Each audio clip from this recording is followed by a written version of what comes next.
Hello everyone, welcome back to our channel Sharmila Mahalakshmi Vlogs. நான் ஷர்மிளா. இன்றைக்கி எல்லாருக்கும் யூஸ்ஃபுல்லான வீடியோ தான். நம்ம தாத்தா பாட்டி காலத்துலலாம் பார்த்திங்கன்னா கோலம் பார்த்திங்கன்னா அரிசி மாவு கோலம்னு சொல்லி போடுவாங்க. அரிசி மாவை நல்லா ஊற வச்சு அரைச்சி அதில் தான் கோலம் போடுவாங்க.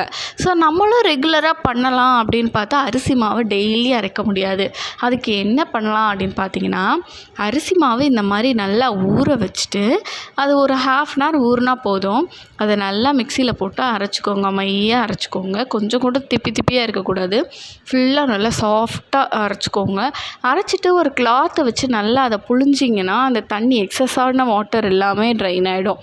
அப்போ அந்த மாவு கையில் பிடிக்கிற அளவுக்கு வந்துடும், சப்பாத்தி மாவு மாதிரி வந்துடும். ஸோ அந்த மாவு பார்த்திங்கன்னா சும்மா துணியில் வச்சு இப்படி தொட்டு பார்த்திங்கனாலே துணியில் ஒட்டக்கூடாது. அந்த கன்சிஸ்டன்சிலே எடுத்து வச்சுக்கோங்க. எடுத்துகிட்டு உங்களுக்கு எந்த ஷேப்பில் வேணுமோ நீங்கள் அந்த மாதிரி அதை ரவுண்டாக பிடிச்சோ இல்லை உருண்டையாக பிடிச்சோ சம்திங் உங்களுடைய ஷேப்ஸ். ஸோ அந்த மாதிரி பிடிச்சி ஏதாவது ஒரு பிளேட்டில் நான் யூஸ் அண்ட் த்ரோ பிளேட் இருக்கு இல்லையா, ஸோ அதில் போட்டிருக்கேன். அந்த மாதிரி யூஸ் அண்ட் த்ரோ பிளேட்டோ இல்லை ஏதோ சில்வர் பிளேட்டோ எதுனாலும் ஓகே. அதில் ஃபுல்லாக ரவுண்டாக எடுத்து வச்சுக்கிட்டேன். ஏன்னா இப்போ நான் கோலம் போட போகிறேன்னா ஒரே ஒரு இதை மட்டும் எடுத்து தண்ணியில் கரைச்சி போடுறதுக்கு ரொம்ப யூஸ்ஃபுல்லாக இருக்கும். அதுக்கேற்ற மாதிரி நான் ரவுண்டாக அந்த மாதிரி செஞ்சு வச்சுட்டேன். இதை நல்ல வெயிலில் காட்டணுங்க. நம்ம ரூம் டெம்பரேச்சர் நம்ம வீட்டில் இருக்க நிழலில் காய வைக்கணுமான்லாம் கிடையாது. இது நல்ல வெயிலில் காயணும். நம்ம வீட்டு நிழல்லே வச்சு காய வச்சோன்னா ஒரு மாதிரி கருப்பாக பூசணம் பிடிக்க ஆரம்பிச்சிடும். அது நல்லது இல்லைல்ல. ஸோ அதனால் என்ன பண்ணணுன்னா நல்லா வெயிலில் காய வச்சுருங்க. வெயில் சுள்ளுன்னு அடிக்கும்போது அதை கொண்டு போய் வச்சு நல்லா காயட்டும். சாயங்காலம் போல் எடுத்துகிட்டு வந்துடுங்க. ஸோ இந்த மாதிரி நீங்கள் நல்லா காய வச்சு எடுத்துக்கிட்டிங்கன்னா 1 monthக்கு பிரச்சனையே இல்லை. டெய்லி நீங்கள் எடுத்து அதை கரைச்சி அப்படியே யூஸ் பண்ணிக்கலாம். இந்த மாக்கோலத்துக்கு இந்த இது பார்த்திங்கன்னா 1 monthக்கு நான் செஞ்சுருக்கேன். 1 monthக்கு வெறும் 1 கப்பு போதும். 1 கப்பில் நல்லா தண்ணி ஊற்றி ஊற வச்சுருங்க. இன்னொன்று அரிசியை நல்லா அலசிடணும்.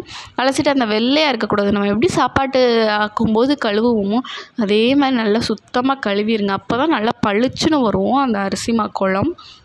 இந்த கோலம் பார்த்திங்கன்னா போட்டிருக்க இடமே பார்த்திங்கன்னா அவ்வளோ மங்களகரமாக இருக்குங்க. உங்கள் வாசலும் சரி, பூஜை ரூமில் போடலாம், கிச்சனில் போடலாம்.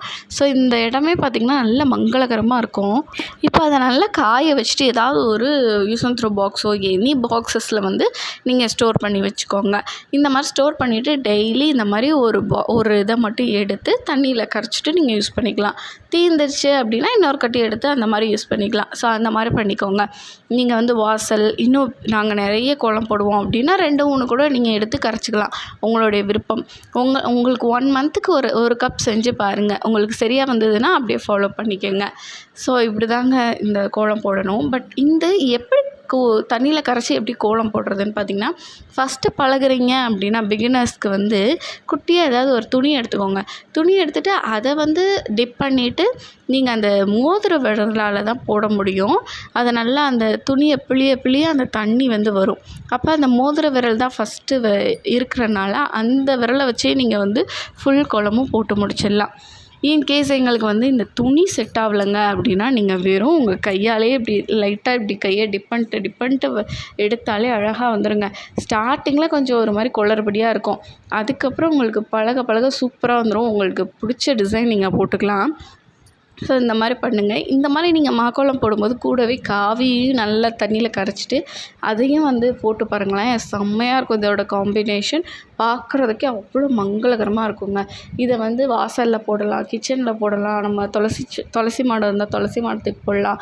நம்ம பூஜை அறையும் பார்த்திங்கன்னா உங்களுக்கு பூஜை அறையில் கோலம் போடுறதுக்கு இடம் இருக்குனால பூஜை அறையிலையும் போட்டுக்கலாம். ரொம்ப நல்லது.